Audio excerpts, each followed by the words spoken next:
camouflage.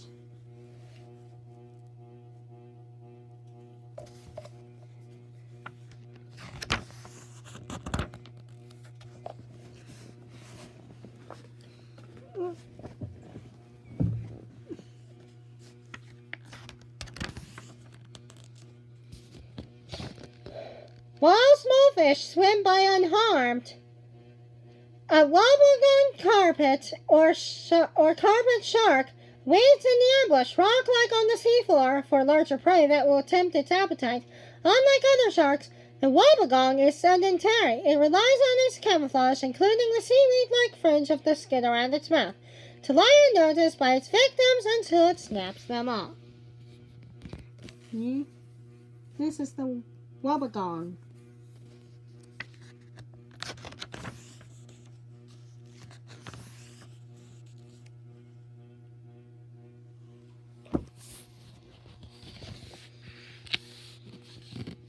A manta ray patrols the seafloor in search of food and its sequence, flapping its powerful 7-foot pectoral fins, then gliding and turning as it closes on a drifting marine organisms and small fish around a coral head as it sweeps toward the landing bottom row.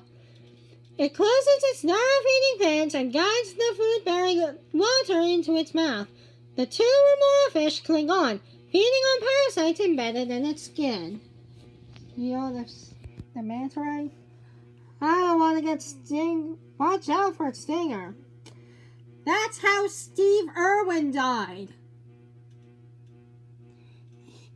He got stung in the heart by a stingray. That's bad.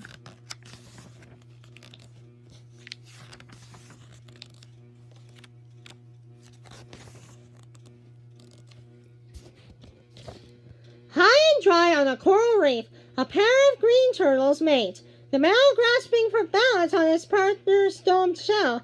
This seemingly precarious equilibrium is maintained by hook-like thumbs on the leading edges of its flippers, which are inserted under the front of the female shell.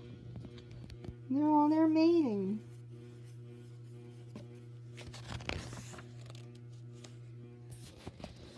A female green turtle swimming ashore to nest. Excavating the nest.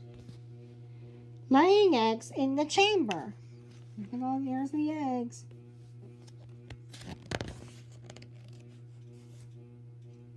After egg laying, they return to the sea. Part of the brood digging free of the sand. First tentative strokes in water. Smug silver gull with baby green turtle.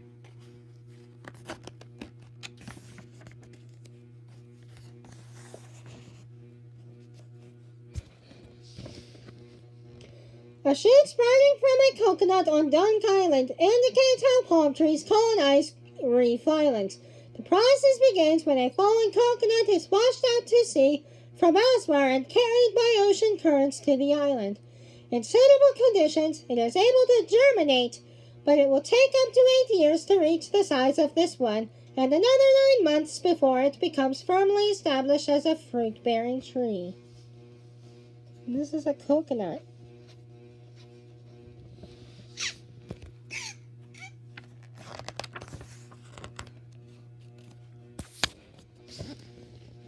The transformation of a bare coral cay into a wooded island begins with the germination of a few hardy plants, of which 3 types are shown here. Grass seeds borne by birds are usually the first to take root.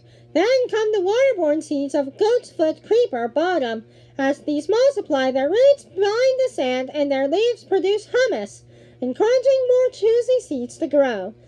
Among these are the fan fern top left, whose spores are wind-borne, and the bushy Tornifortia top right, whose seeds may be carried in the driftwood. Fan fern, Tornifortia. Goat's foot creeper.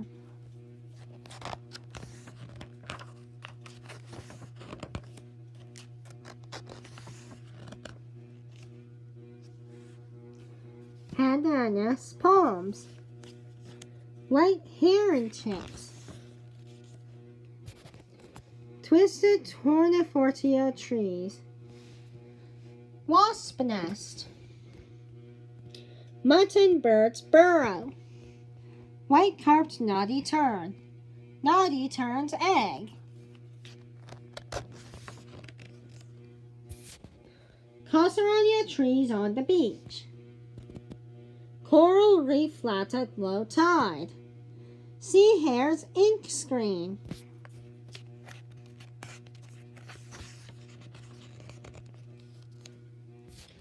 coral clump, Colorpura racemosa seaweed, Tigal cowrie, Linkaka levigata, a blue starfish, feather stars, tentacles and mouth of fungal coral,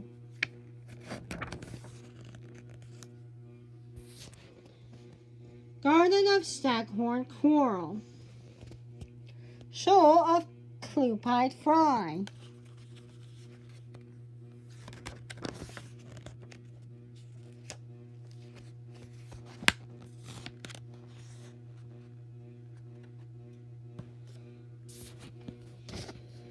a colony of minuscule sac-like sea squirts display the frilled openings at the tops of their bodies through which they draw in food-bearing water. After filtering out minute organisms, they expel the strange water through a communal opening hidden in the center of the colony, spreading out far enough from it themselves to avoid polluting in the incoming